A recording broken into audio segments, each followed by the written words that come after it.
Bismillahirrahmanirrahim. Assalamualaikum warahmatullahi wabarakatuh. Al-Fatihah ila ruhi Sayyidina Habibina Syafi'ina Rasulillah Sayyidina Muhammad ibn Abdullah sallallahu alaihi wa ala alihi wa ashabihi wa azwajihi wa dhurriyyatihi. Anna Allah yu'ali darajatihim bil jannah wa yanfa'una bi asrarihim wa anwarihim wa ulumihim wa nafahatihim wa barakatihim fid dini wa dunya wal akhirah. ويجعلنا من حزبهم ويرزقنا محبتهم ويتوفنا على ملتهم ويحشرنا في زمرتهم بالعافية وسلامة لهم. الفاتحة. أعوذ بالله من الشيطان الرجيم. بسم الله الرحمن الرحيم. الحمد لله رب العالمين الرحمن الرحيم مالك يوم الدين. إياك نعبد وإياك نستعين اهدنا الصراط المستقيم صراط الذين أنعمت عليهم غير المغضوب عليهم ولا الضالين آمين. بسم الله الرحمن الرحيم. نويت التعلم وتعليما وتذكرا وتذكيرا والنفع والانتفاع والإفادة والاستفادة والحث على التمسك بكتاب الله وسنة رسول الله صلى الله عليه وسلم والدعاء إلى الهدى والدلالة على الخير ابتغاء مرضاته وقربه وثوابه وحسن الخاتمة مع اللطف والعافية وصلاح العاقبة. Bismillahirrahmanirrahim. Alhamdulillahirabbil alamin. Wa bihi nasta'in ala umuri dunya waddin. Wassalatu wassalamu ala Rasulillah sayyidina wa habibina wa syafi'ina wa maulana Muhammadin sallallahu alaihi wa ala alihi wa sahbihi ajma'in. Amma ba'du. Qala musanniful kitab Hadratus Syekh Said bin Armiyah rahimahullah wa ghafara lahu wa liwalidayhi wa nafa'ana bihi fid dharain. Allahumma aftah qulubana futuhal arifin wa bihidmatika wansur alaina birahmatika ya arhamar rahimin. Ila anqal. Sampai apa? Hah? Kemarin amanah. Sifat yang ketiga yang wajib bagi para rasul alaihimus salatu wassalam, yaitu sifat tabligh. Wajib para nabi menyampaikan semua berita, semua perintah yang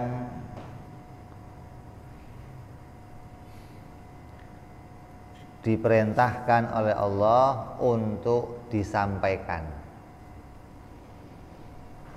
Wajib para nabi itu punya sifat tabligh, artinya menyampaikan segala berita. Yang berita tersebut memang diperintahkan oleh Allah untuk disampaikan. Artinya ada sebuah berita yang diterima oleh Nabi tapi tidak diperintahkan untuk disampaikan. Berita yang hanya untuk dirinya sendiri, berita yang disimpan untuk dirinya sendiri. Maka berita yang demikian Nabi tidak boleh menyampaikannya. Jadi ada berita yang harus disampaikan, ada berita yang harus disembunyikan. Yang ketiga, ada berita yang Nabi boleh memilih. Mau menyampaikannya boleh, tidak menyampaikannya juga boleh. Jadi Nabi mendapatkan 3 macam berita dari Allah Subhanahu wa ta'ala. Berita yang pertama yang wajib disampaikan rupanya apa? Rupanya hukum. Isinya apa? wajib, haram, sunnah, makruh, mubah, sah, batal. Ini wajib disampaikan. Tidak mungkin ada berita tentang perkara yang wajib tapi disembunyikan oleh Nabi, maka akan jadi umat tidak mengetahui kewajiban dirinya. Maka ini mustahil. Semua yang diwajibkan kepada kita, maka semua kewajiban tersebut disampaikan oleh para nabi alaihimussalatu wassalam. Sejak Nabi Adam alaihissalam hingga Nabi kita Muhammad sallallahu alaihi wasallam, maka semuanya menyampaikan berita yang wajib, berita yang berupa hukum-hukum untuk disampaikan kepada umat. Nabi Adam alaihissalam menyampaikan tablignya, menyampaikan hukum-hukum kepada umatnya. Siapa umat Nabi Adam? Umat Nabi Adam siapa? Anak cucunya, anaknya, cucunya, istrinya, itu umatnya Nabi Adam alaihissalam. Maka Nabi Adam pun menyampaikan hukum. Maka Nabi Adam termasuk seorang rasul. Apa di antara hukum yang disampaikan Nabi Adam? Oh, menyampaikan hukum-hukum iman, hukum tentang kewajiban-kewajiban mengimani Allah, mengimani hari akhir, mengimani nabi-nabi berikutnya. Dan di antara perintahnya pula ada perintah mengatur tentang bagaimana perkawinan antara anak Nabi Adam. Ini perintah ini telah sampai kepada Nabi Adam hingga anak-anak Nabi Adam mendapatkan sebuah aturan. Apa rupanya? Nabi Adam alaihissalam dengan ibu Hawa itu setiap punya anak selalu kembar. Kembarnya laki dan perempuan. Tapi setiap bayi yang lahir kembar ini maka tidak boleh kawin. Nanti akan lahir lagi bayi berikutnya yang kembar lagi, maka perkawinannya akan disilang. Anak yang lahir pada kelahiran pertama akan lahir dengan anak yang kelahiran kedua. Maka demikian seterusnya disilang-silang. Maka semuanya harus patuh. Kenapa? Karena itu bagian dari kewajiban. Yang nggak patuh bagaimana? Maksiat. Siapa di antara yang nggak patuh? Qabil. Qabil itu lahir dengan satu saudara yang sama-sama cantik.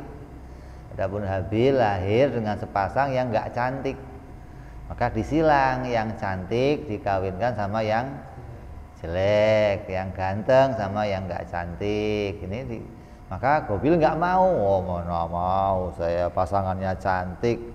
Maka Qabil maunya sama yang cantik. Hingga terjadi kemaksiatan pada zaman Nabi Adam yang dilakukan anak-anak Nabi Adam. Begitu pula perintah untuk zakat, perintah untuk mengadakan persembahan. Sejak Nabi Adam sudah ada kewajiban melakukan persembahan kepada Allah. Tapi masa itu persembahannya diletakkan di suatu tempat. Apabila Allah menerima persembahannya, maka akan terbakar, akan hilang. Apabila tidak hilang, tidak terbakar, maka persembahannya tidak diterima oleh Allah Subhanahu wa taala. Terjadi pada masa itu. Jadi sejak zaman Nabi Adam itu, anak-anak Nabi Adam sudah diajarkan oleh Nabi Adam berbagai macam ilmu pengetahuan. Ilmu pertanian sudah diajarin, ilmu peternakan sudah diajarin, bagaimana berpakaian diajarkan. Jangan dianggap zaman Nabi Adam zaman primitif, belum ngerti apa-apa. Nabi Adam turun ke dunia nggak ngerti ilmu apa-apa. Wah, ini mah ya. Jadi sejak Nabi Adam sudah dipraktekkan sebuah hukum yang diperintahkan oleh Allah Subhanahu wa taala. Begitupun kepada nabi-nabi yang berikutnya sampai kepada nabi kita Muhammad sallallahu alaihi wasallam. Maka tablignya Rasulullah menyampaikan mana yang jadi wajib, yang haram, yang sunnah, yang makruh dan mubah. Di antara pada kita yang wajib apa? Wajib iman, wajib mengerjakan rukun Islam. Ini kewajiban-kewajiban yang bisa diketahui secara jelas di dalam kitab-kitab fikih. Maka kita apabila ingin mengetahui lebih dalam tentang hukum-hukum ini, tinggal buka kitab-kitab fikih, maka kita akan ketahui mana yang diwajibkan oleh Allah Subhanahu wa taala kepada kita, mana yang diharamkan, mana yang disunnahkan, mana yang makruh dan mana yang mubah. Begitupun bagaimana sahnya suatu pekerjaan dan bagaimana batalnya suatu pekerjaan. Ini yang wajib disampaikan oleh para nabi dan rasul. Maka semua yang wajib ini tidak ada satupun yang disembunyikan oleh Nabi Muhammad Sallallahu Alaihi Wasallam. Jadi nggak ada perintah yang sifatnya wajib untuk umum, tapi oleh Nabi hanya disampaikan kepada orang-orang khusus saja. Kalau itu untuk umum, maka akan disampaikan secara umum. Kalau itu perintahnya khusus, maka akan disampaikan secara khusus. Yang kedua, ada sesuatu yang diperintah, ada berita yang diterima Nabi, tapi tidak diperintahkan oleh Allah untuk disampaikan. Maka berita ini lebih banyak mestinya dari apa yang disampaikan oleh Nabi Muhammad SAW.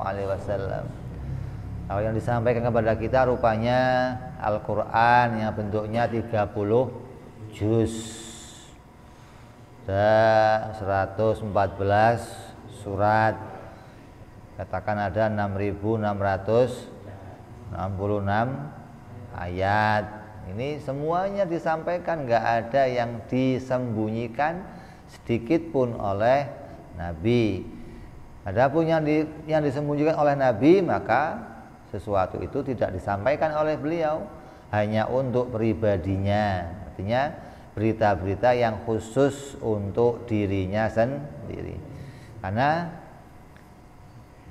setiap nabi itu belum tentu dia menjadi rasul, tapi setiap rasul pasti menjadi nabi. Apa bedanya nabi dan rasul?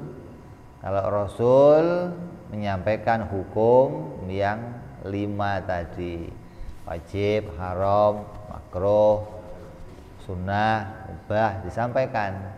Tapi kalau Nabi mendapatkan berita-berita itu tapi hanya untuk dirinya sendiri. Maka Nabi Muhammad SAW termasuk Nabi dan Rasul. Berarti dia mendapatkan berita, ada berita yang untuk dirinya sendiri dan ada berita pula yang untuk disampaikan kepada umat. Terus yang berikutnya ada yang Nabi boleh memilih untuk menyampaikannya atau tidak menyampaikannya.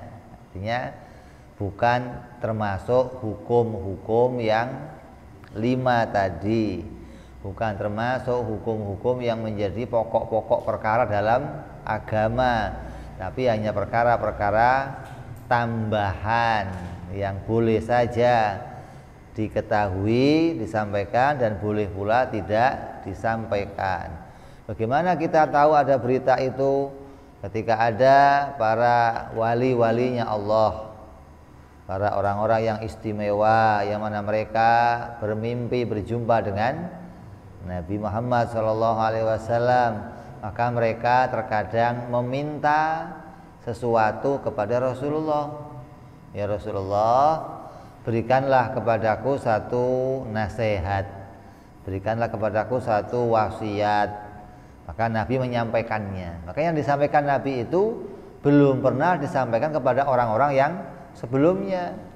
Kenapa kok disampaikan? Karena itu berita Nabi boleh memilih, boleh menyampaikan, boleh pula tidak menyampaikan. Apa diantaranya? Seperti yang didapati oleh Al-Habib Abdullah bin Alwi Al-Haddad radhiyallahu an. Beliau mendapatkan berita, kata Nabi, bawalah tasbih. Zaman Nabi belum ada tasbih. Bolonginya ya susah, itu bagaimana mau ngerangkai tasbih muter begitu, bolongi tasbihnya susah. Zamannya tabi'in, mereka kalau mau tasbihan maka mereka mengambil benang yang kemudian diikat benangnya, ikat lagi. Jadi benang yang disimpul-simpul sampai panjang, maka dipakai untuk menghitung sudah berapa bacaan yang dia baca gitu.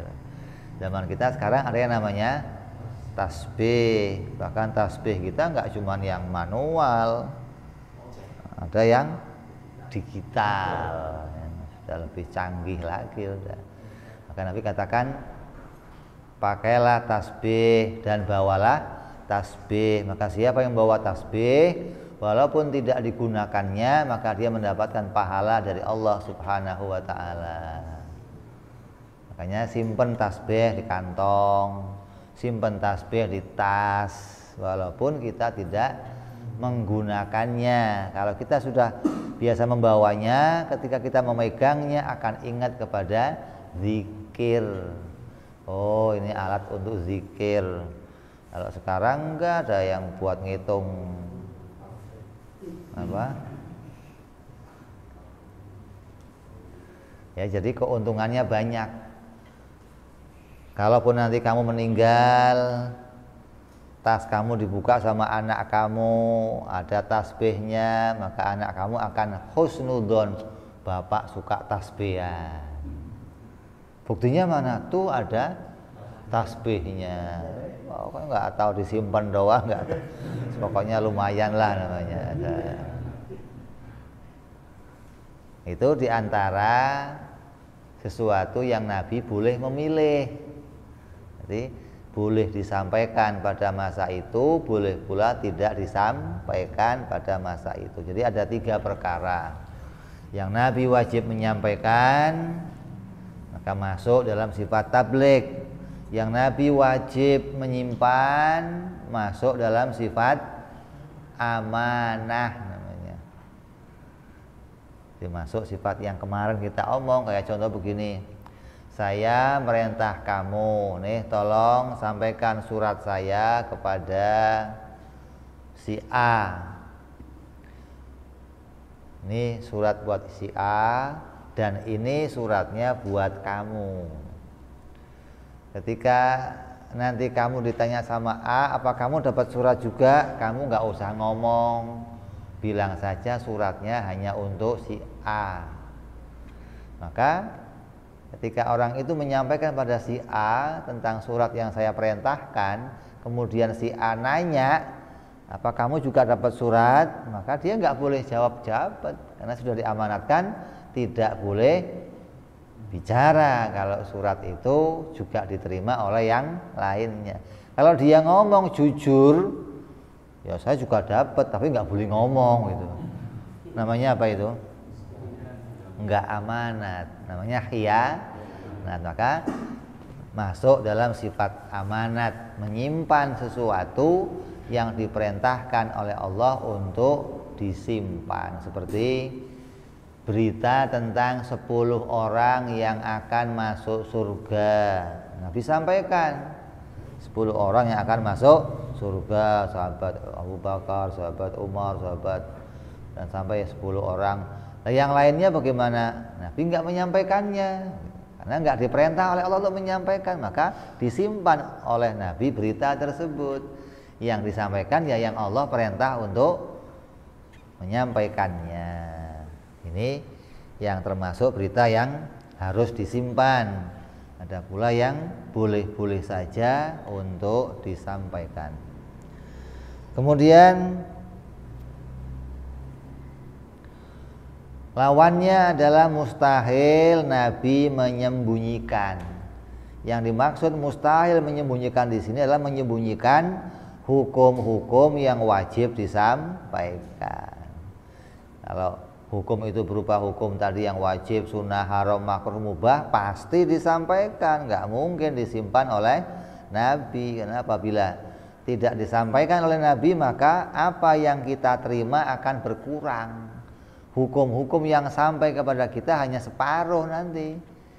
Seperti hukum tentang wajibnya sholat, Nabi hanya sampaikan 4 waktu, umpamanya yang satu disimpan. Ya kita cuma waktunya punya 4 waktu sholat, tapi kan tidak, Nabi sampaikan seluruhnya. Diwajibkan kita untuk sholat sehari 5 kali, puasa disampaikan, kewajiban zakat disampaikan, dan semua kewajiban yang lainnya disampaikan. Hingga Quran yang 30 juz pun disampaikan seluruhnya oleh Rasulullah SAW. Dan begitu pula nggak hanya Rasulullah, oleh sahabat-sahabatnya pun semua hukum-hukum itu sampai kepada kita seluruhnya. Tidak ada yang tertinggal, nggak ada yang tersimpan. Quran yang 30 juz sampai sempurna kepada kita, hingga kita bisa menerima berita-berita yang datang dari Rasulullah SAW. Artinya sahabatnya pun tidak ada yang menyembunyikan ilmu pengetahuan. Andai satu generasi sahabat menyembunyikan satu pengetahuan, kemudian generasi berikutnya menyimpan satu pengetahuan, terus tiap generasi menyimpan satu pengetahuan, maka yang akan sampai kepada kita itu mungkin hanya sedikit dari pengetahuan yang disampaikan oleh Nabi Muhammad SAW. Tapi nyatanya enggak demikian. Seluruh pengetahuan itu semua disampaikan oleh para sahabat.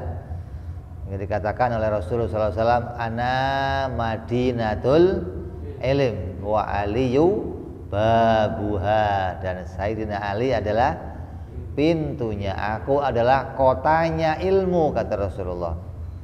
Ini pada diri Rasulullah terhimpun semua pengetahuan. Dan Sayyidina Ali dikatakan wa ana wa aliyu babuha, dan Sayyidina Ali adalah pintunya.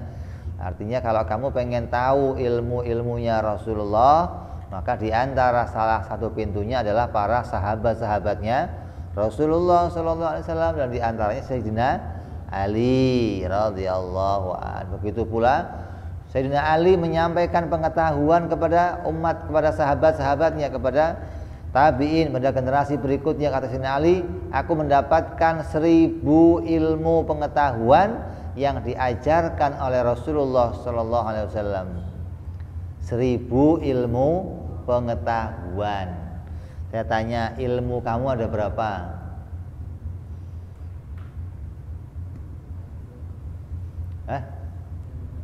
Ilmu tajwid, cara baca Quran, apalagi ilmunya? Ilmu hitung duit, itu enggak termasuk ilmu hitung duit.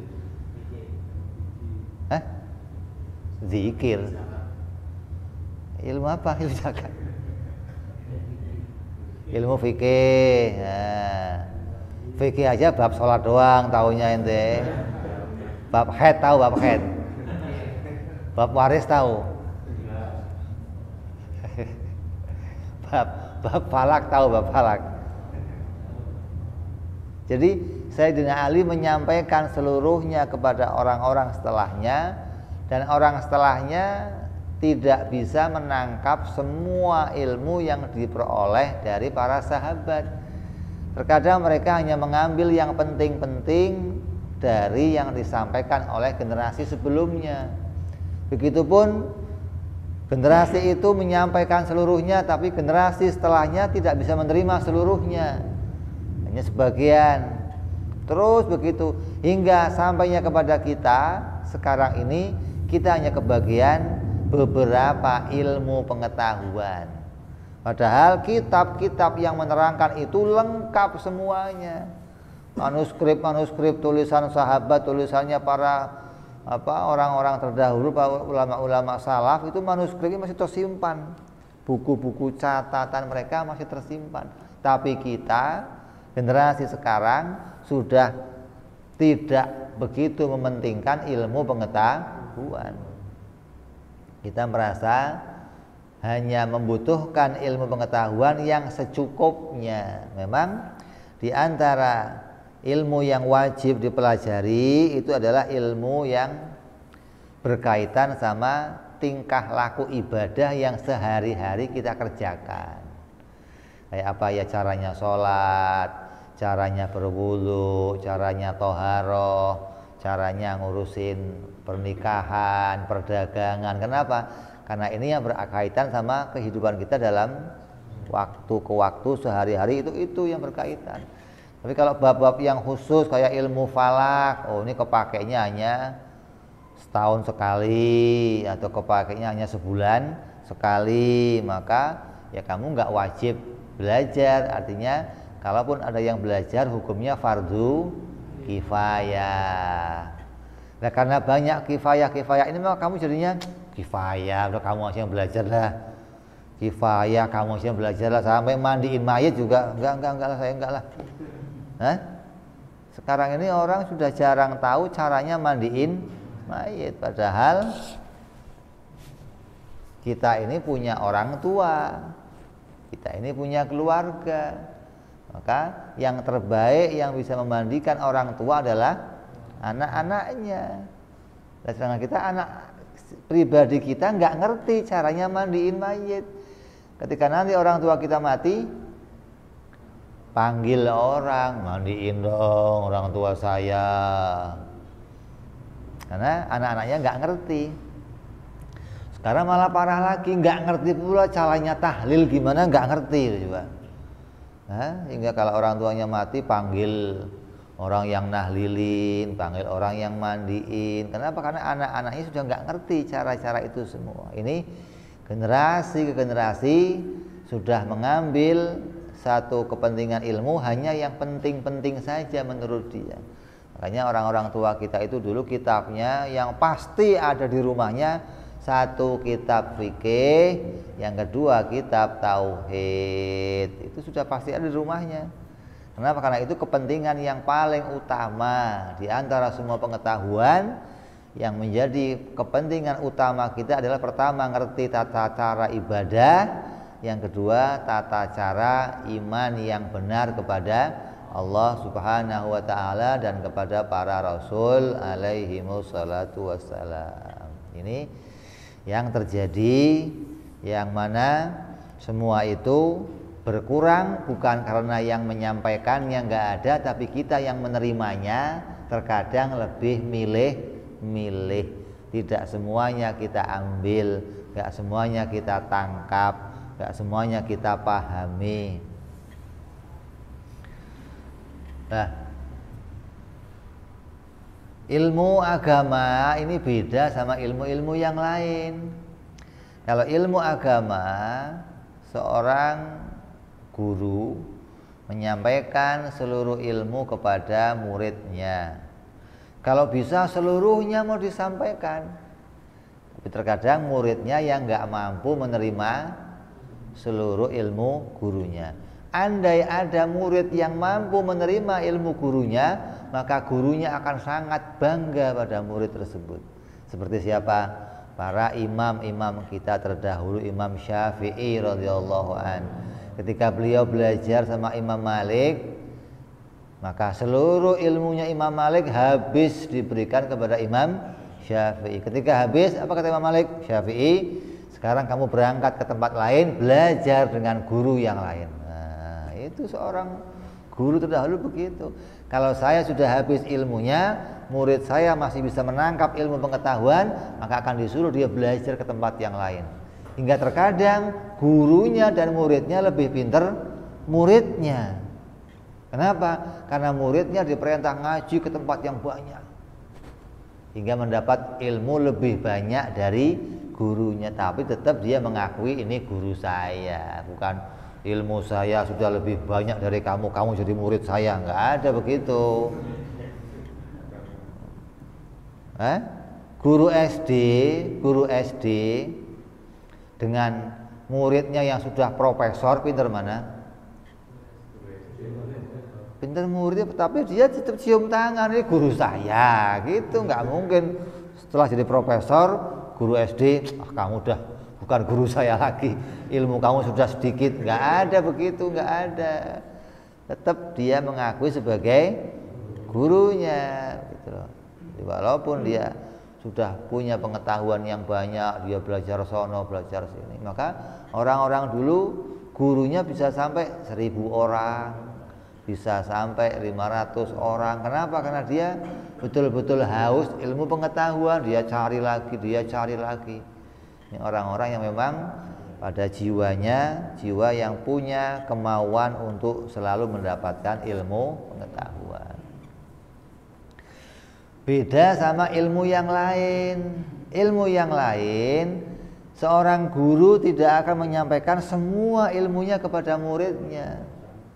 Terkadang ada ilmu-ilmu yang disimpan oleh gurunya untuk tidak disampaikan kepada muridnya, apalagi ilmu silat. Tidak ada pernah guru silat menyampaikan seluruh ilmunya kepada muridnya, nggak ada. Pasti disisakan satu ilmu, jurus pamungkas. Ditulis buku itu, jurusnya disimpan di bawah bantalnya. Nanti dia wasiat, kalau saya mati, buka bawah tempat tidur saya, bawah bantal saya, maka ketemu, wah ini jurus pamungkas. Nanti dia mengajar ke muridnya lagi, ya begitu lagi. Ada ilmu yang disimpan. Kenapa? Karena seorang guru yang demikian, ketika dia menyampaikan seluruh ilmunya, maka dia akan punya keadaan dia bersaing dengan sang murid. Maka dia nggak mau dirinya lebih rendah atau kalah ilmu dengan sang murid. Itu ilmu-ilmu dunia semua begitu. Beda sama ilmu akhirat. Ilmu akhirat, ilmu agama, sang guru tidak pernah menyembunyikan ilmu pengetahuan. Bahkan dia perintahkan muridnya untuk belajar kepada orang lain apabila dirinya sudah tidak ada lagi ilmu yang bisa disampaikan. Ini yang berkaitan sama ilmu pengetahuan yang diperintahkan untuk kita ketahui. Maka mustahil para nabi menyembunyikan ilmu pengetahuan. Begitu pula para sahabat-sahabatnya, para ulama, para tabi'in, sampai semuanya mereka tidak pernah menyembunyikan ilmu pengetahuan. Kalau ada orang yang ngomong, oh ilmu tauhid itu ilmunya nggak sembarangan disampaikan. Nggak sembarangan disampaikan, maknanya tetap disampaikan, bukan jangan diajarkan. Itu malah disembunyikan namanya. Nggak boleh menyembunyikan satu ilmu pengetahuan, nggak boleh, harus seluruhnya disampaikan. Apabila memang itu satu kewajiban yang mana umat harus mengetahuinya, maka ilmu tersebut harus disampaikan. Ini sifat yang ketiga yang wajib kita ketahui pada diri para rasul adalah sifat tabligh, yaitu menyampaikan seluruh berita yang Allah perintahkan untuk disampaikan. Artinya kalau ada nabi kok enggak tabligh, nabi kok diem saja, ya bukan nabi namanya. Nabi itu dalam bahasa artinya orang yang menyampaikan berita atau orang yang membawa sebuah berita. Jadi kalau kita ngomong wartawan itu bisa jadi nabi gitu loh. Karena dia menyampaikan berita, tapi bukan nabiullah.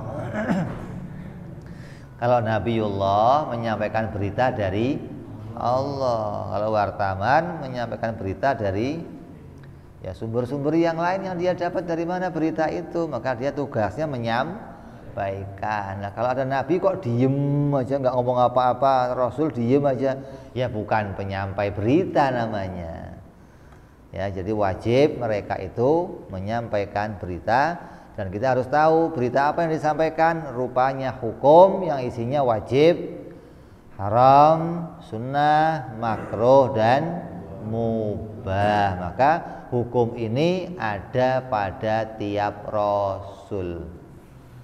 Nah, kalau kamu tanya sama umat Nabi Isa sekarang, ada nggak orang yang ngaku umat Nabi Isa? Ada?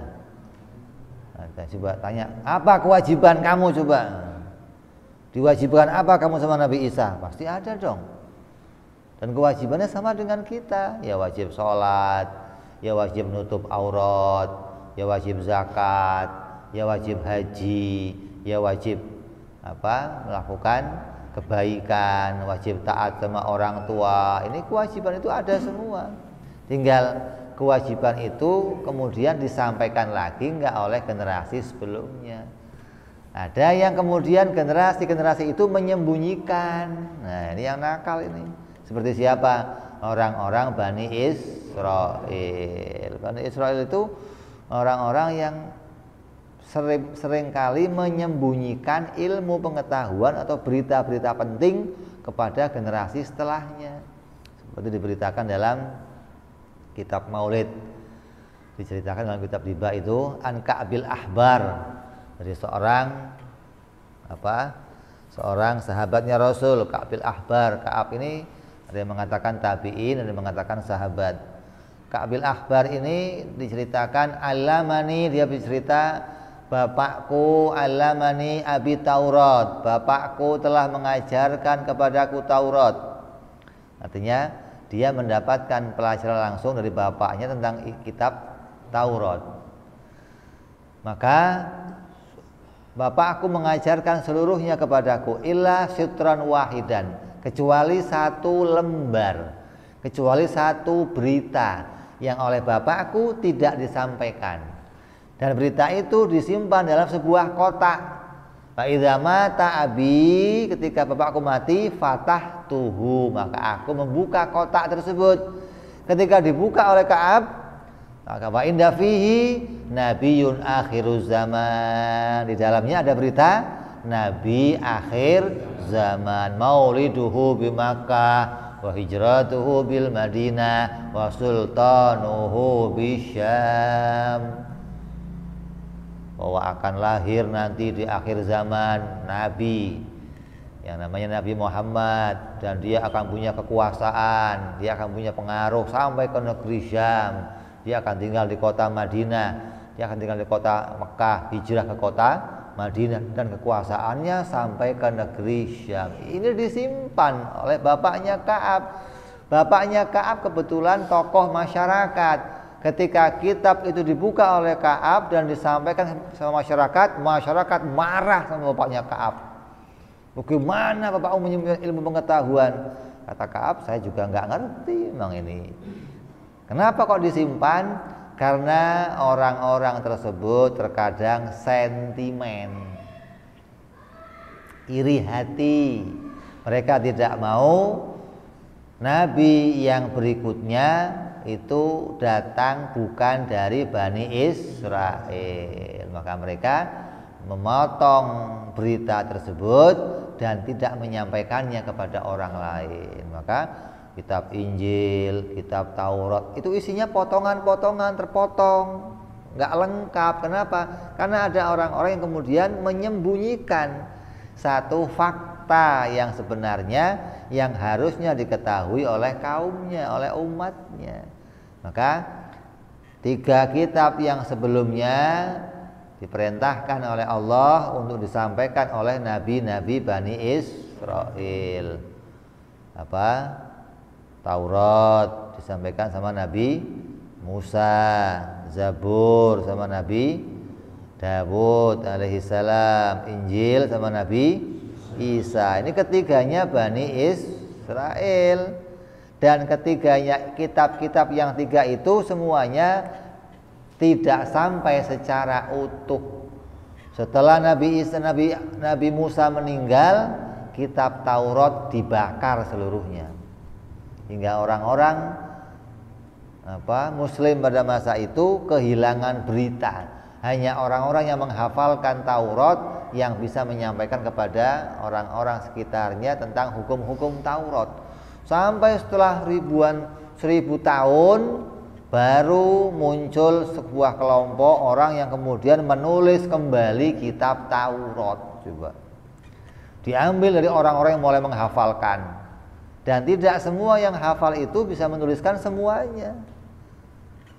Begitu pula Zabur, begitu pula Injil. Maka ketika Nabi Isa alaihissalam datang masih bayi, Nabi Isa bisa berbicara ketika baru usia beberapa hari. Apa kata Nabi Isa? Aku datang diperintahkan oleh Allah untuk membenarkan kitab Taurat. Artinya apa itu? Membenarkan kitab Taurat artinya apa? Ada yang salah, ada yang kurang kitab itu, maka aku diperintah membenarkan. Bagi mereka mengartikan membenarkan itu mengatakan kitab itu benar gitu loh. Ini kan aneh nih. Jadi ada pemahaman yang salah ini.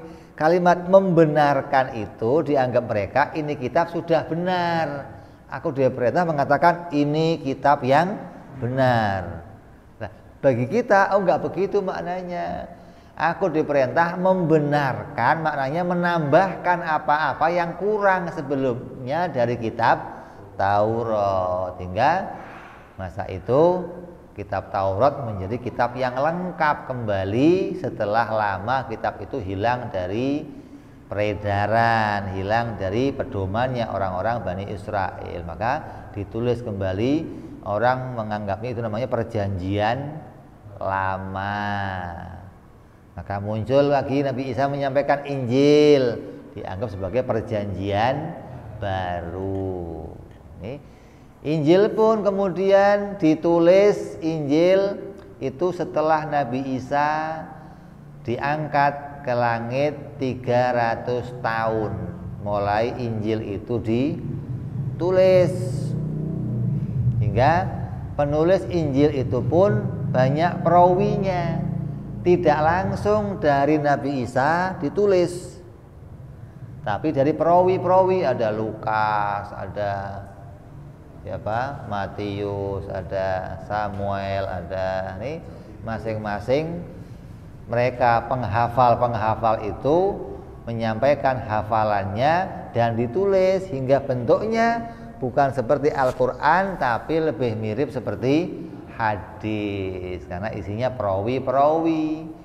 Beda dengan Al-Quran. Al-Quran langsung diterima Nabi dari Malaikat Jibril dan langsung diimlakkan, langsung dibacakan, didiktekan oleh Rasul, dan Rasul perintahkan tulis. Nah, semua menulis. Orang-orang yang memang diberikan perintah untuk menulis seperti Zaid, seperti Sayyidina Ali. Ini orang-orang yang jadi penulis-penulis zaman Rasul. Maka mereka menuliskan langsung hingga tidak ada yang tertinggal sedikit pun dari yang disampaikan Rasulullah SAW. Adapun hadisnya Rasulullah, maka Rasul melarang menulisnya, jangan ditulis. Kalau Rasul nggak merintah nulis, berarti bukan Quran gitu. Nabi ngomong qala Allah, tapi Nabi nggak perintah nulis, berarti bukan Quran. Jadinya apa? Hadis. Hadis ada macam-macam, ada hadis qudsi, ada hadis nabawi.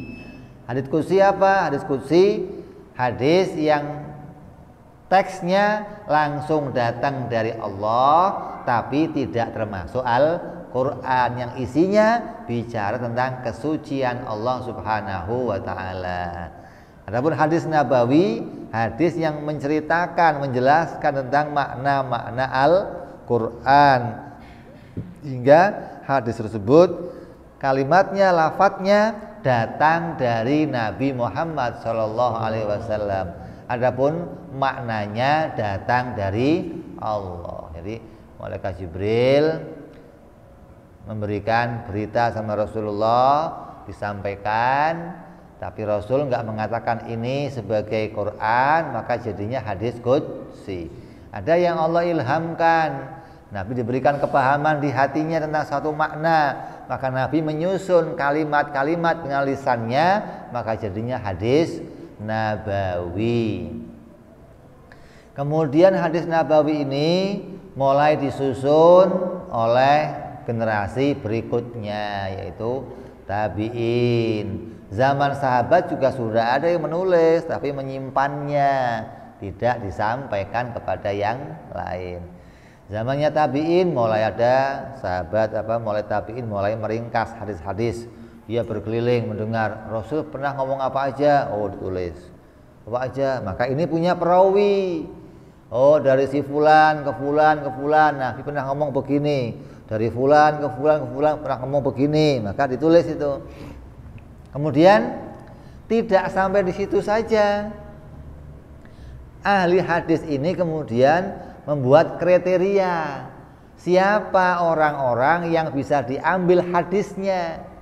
Enggak semua orang, oh saya pernah dengar Nabi ngomong begini, saya juga pernah dengar, saya dengar. Enggak semua orang diambil. Kenapa? Karena banyak orang-orang yang ahli maksiat, orang-orang yang melakukan kebohongan, dosa, maka mereka itu teliti sekali dalam mengambil orang-orang yang dijadikan sebagai perawi hadis. Maka ada ilmu namanya jar wa ta'dil, yaitu ilmu yang mempelajari tentang bagaimana sifat-sifat orang yang bisa menjadi rijalul hadis.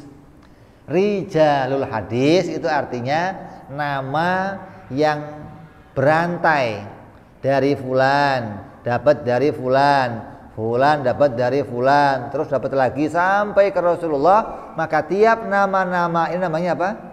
Rijalul hadis, yang mereka otentik, diteliti, hingga kalaupun mereka itu orang yang ahli maksiat tidak diterima hadisnya.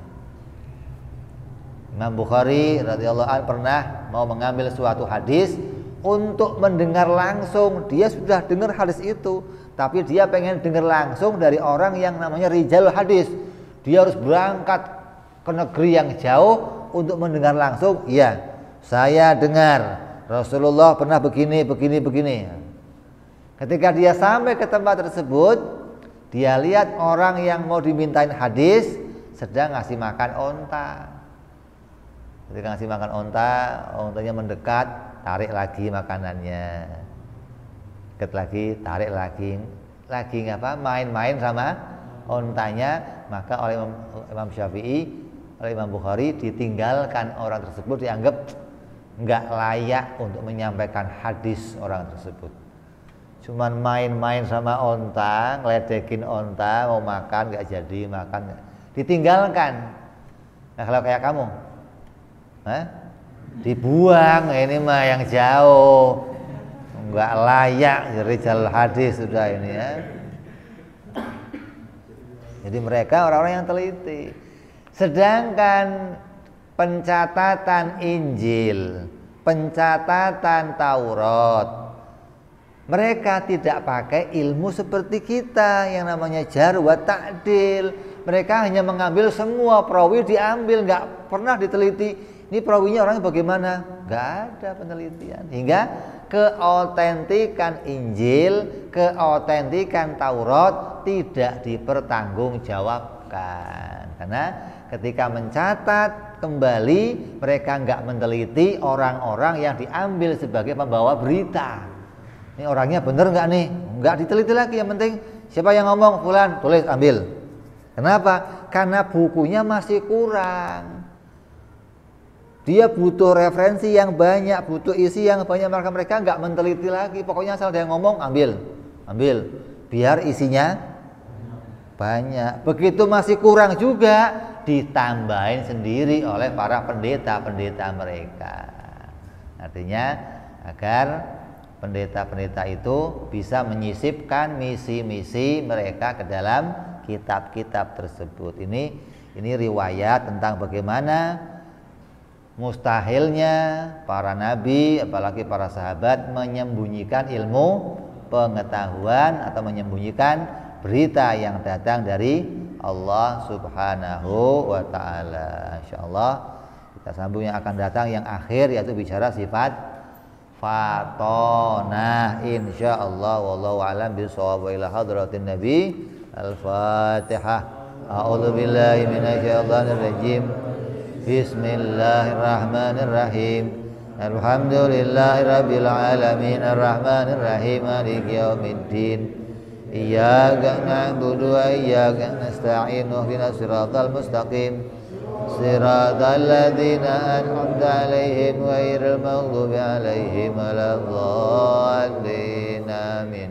Ya Rabbana tarafna bi anana tarafna wa anana asrafna 'ala ladha ashrafna fatub 'alaina tauba taghsil kulli hauba wasdur lana awrati wa amini rawati waghfir li walidina rabbi wa mauludina wal ali wal ihwani wa sairil hillani wa kulli dhi mahabbah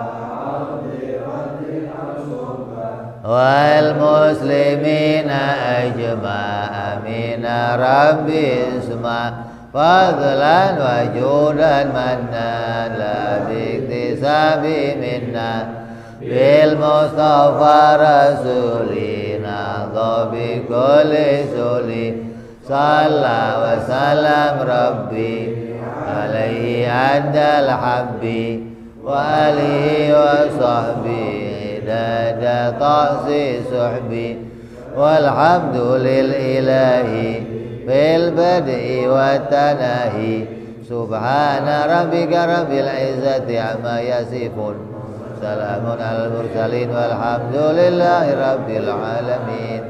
Assalamualaikum warahmatullahi wabarakatuh.